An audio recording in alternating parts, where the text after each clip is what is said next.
আসসালামু আলাইকুম, কেমন আছেন সবাই? আশা করি অনেক ভালো আছেন। আজকে কি ঈদের তৃতীয় দিন। আজকে তৃতীয় দিনে কি রান্না করব আজকে সাথে থাকেন, দেখতে পাবেন। আর আমি প্রথমে তেল দিয়ে দিলাম, দিয়ে পেঁয়াজ কুচিগুলো দিয়ে দিলাম। হ্যাঁ, সজনের ডাঁটার তরকারি রান্না করব আমি।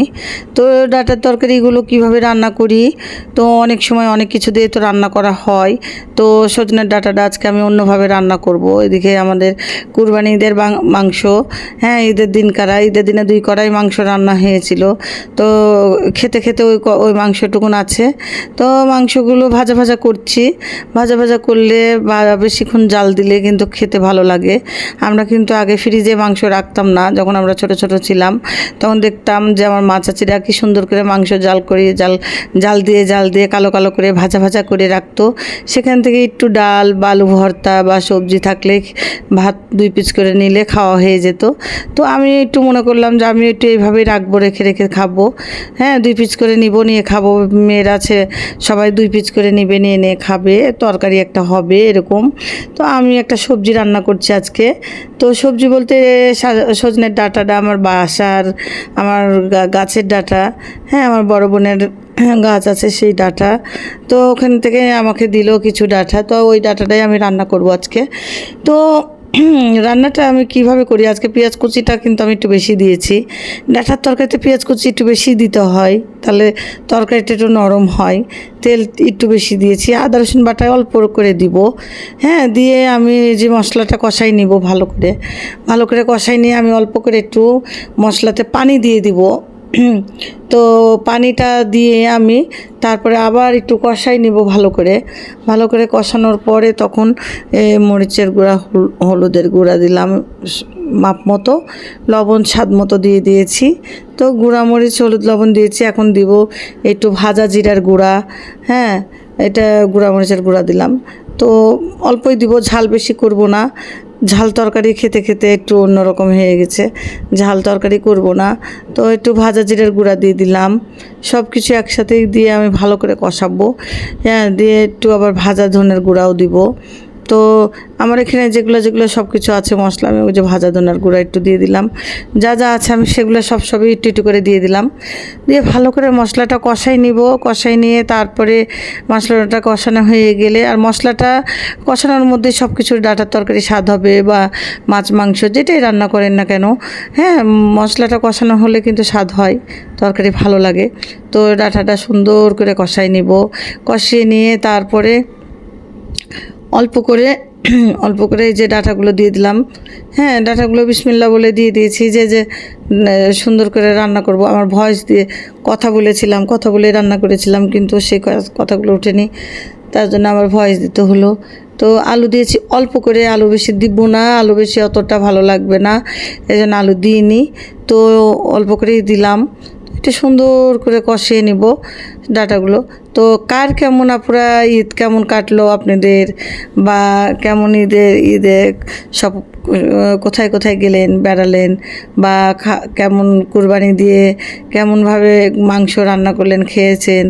হ্যাঁ, আমি তো আপনাদের মাঝে শেয়ার করছি, আপনারাও আমাকে একটু জানাবেন যে কোথায় কোথায় গেছেন। আপনারা কমেন্ট করবেন, তাহলে আমার একটু ভালো লাগবে কমেন্টগুলো পড়তে। আর দেখতেও আপনাদের একটু উৎসাহ পেলে কিন্তু আমি আরও এগিয়ে যেতে পারবো। আপনারা উৎসাহ দিবেন আমাকে। আমি রান্না চ্যানেলটা যে খুলেছি, তো আমাকে একটু আপনারা উৎসাহ দিবেন যে আপু ভালো হয়েছে, বা আরও কোন ভিডিও দেখতে চান, বা কেমন ভিডিও দেখতে চান, অবশ্যই কমেন্ট করে জানাবেন আপুরা। হ্যাঁ, জানাতে পারেন, কারণ আমি আপনাদের একটা কমেন্টের আশাতেই থাকি যে আপুরা কমেন্ট করবে, আমি পড়বো। তো আমাকে ভালো লাগে, আমারও সময় পার হয় না, সময় কাটে না।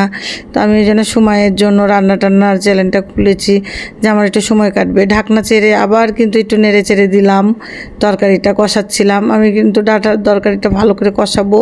তো এখানে আমি মাছ দিব না, মাছ দিয়ে অনেক সময় ঝোল করে, ডাঁটার তরকারি চচ্চড়িও করে, তো আমি করব না। অনেক সময় মসুরির ডাল দিয়ে রান্না করে, সেটাও আমি রান্না করলাম না। হ্যাঁ, শুধু ডাঁটাই আমি সুন্দর করে ভুনা ভুনা করব, ডাঁটাগুলো চচ্চড়ি করব। আমার খেতে কিন্তু অনেক ভালো লাগে। তো এর মধ্যে আমি মনে করেছিলাম কাঁচা আম আছে নাকি, একটু কাঁচা আম দিলে একটু ভালো লাগে তরকারিটা।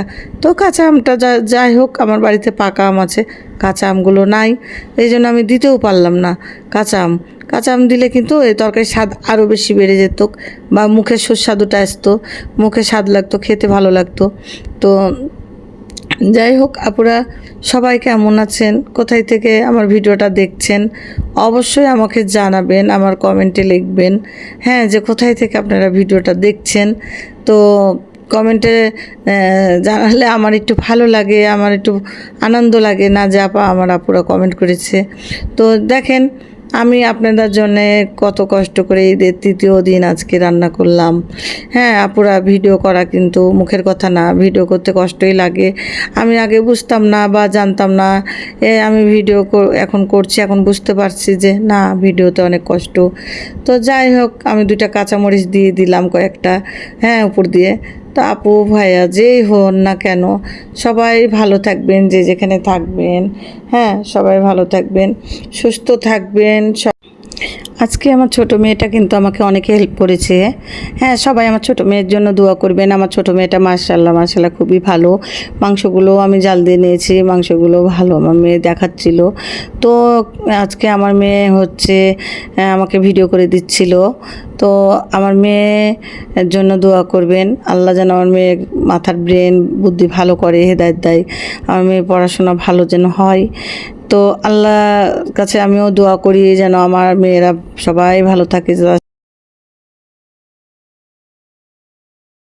তো দেখেন আপু ভাইরা রান্নাটা কত মাশাআল্লাহ হয়েছে, লোভনীয় হয়েছে।